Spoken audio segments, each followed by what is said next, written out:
Satan is not a fallen angel. That Satan is not a fallen angel is indeed a shocking statement to most of the Christians. This truth, which Satan has been hiding for centuries, is unraveled now, and Satan must be extremely shocked at the revelation revealed at last during these last days. Since God is the ultimate author of the Bible, all that is stated in the Bible takes us down into one ultimate reality, the sovereignty of God. So we are expected to understand the Bible verses without neglecting this aspect of sovereignty of our God. By sovereignty of God, we mean God is in control. God is at work behind the scenes, orchestrating His purpose. God also controls all events and is responsible for all conditions within creation, both good and evil. Hence, to the believer, what the enemy is doing is not the main event. Instead, what God is doing is the main event.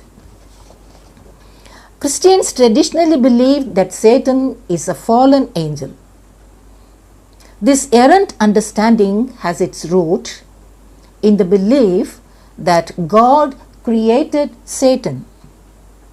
Everything God created was good, so they assumed Satan must have been somebody good when created and then went bad.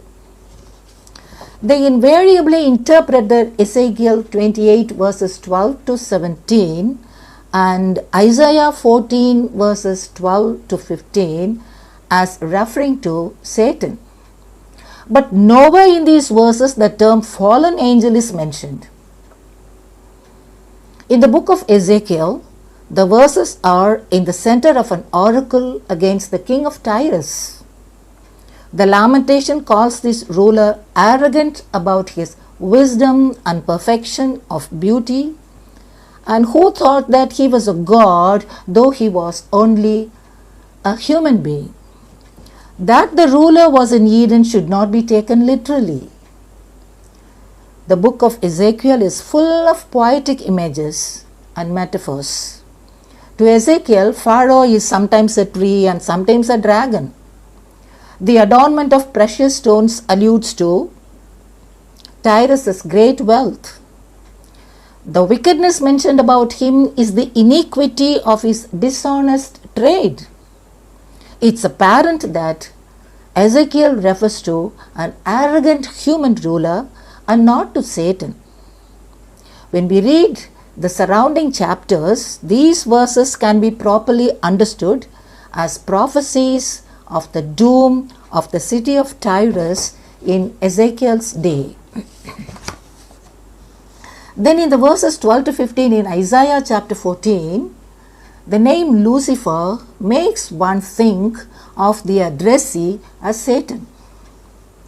But the name Lucifer is found nowhere in the Bible in the original languages. It is found in the King James Version and in some later translations only. Isaiah calls the addressee morning star and the son of dawn. The morning star is the first star to be seen in the morning, and now we call it by the name Venus.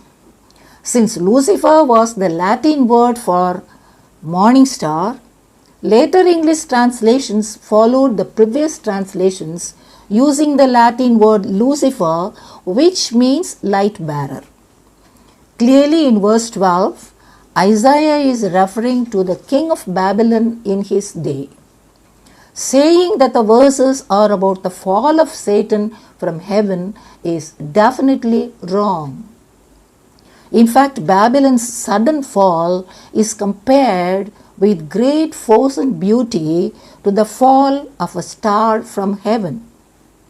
The word translated as Lucifer properly means a shining one. No doubt it here designates a star.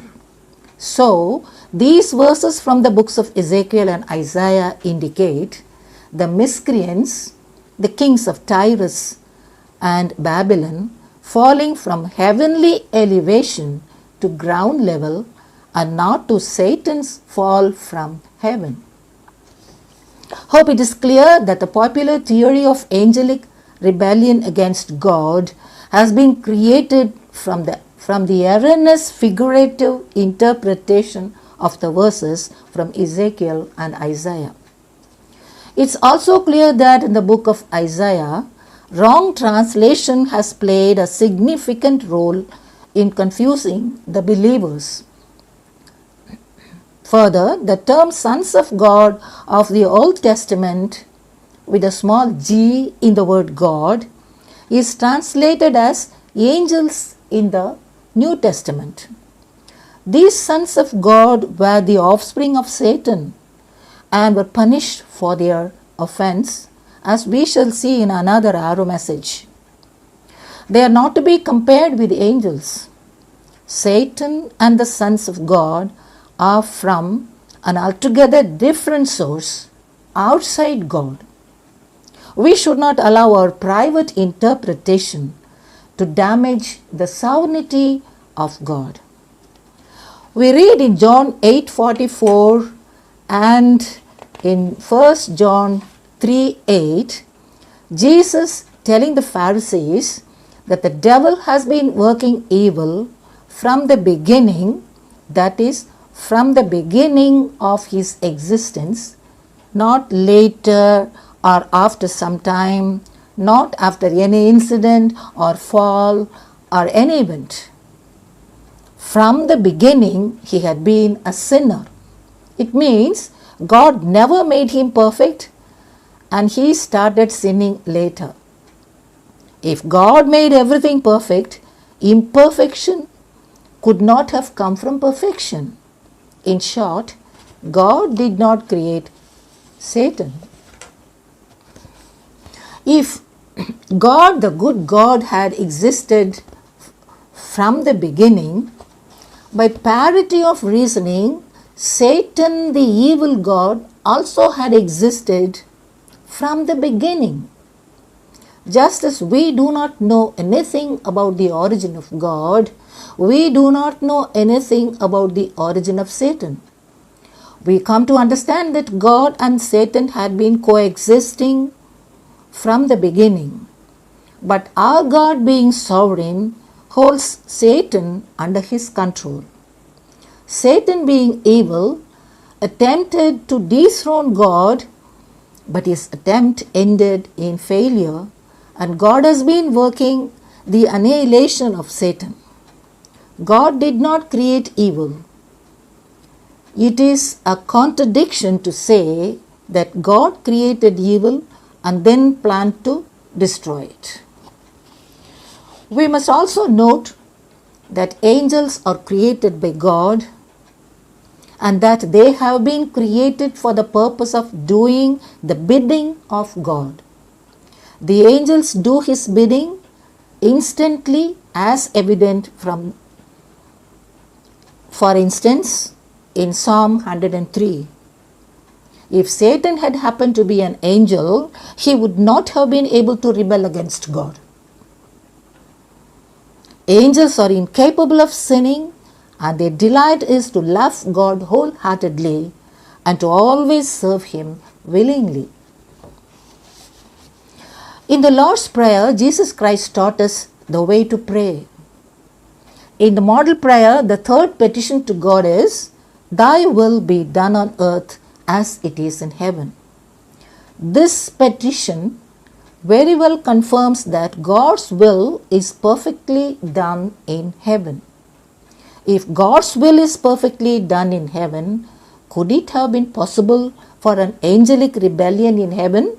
No, certainly not. If we choose to hold the view that the angels who were created by God rebelled against him, we are blatantly refuting the sovereignty of God. We are attributing disappointment, failure, and helplessness to our God, and are finding ways and means to argue against the sovereignty of God. God is always fail-safe. He is unlikely to fail.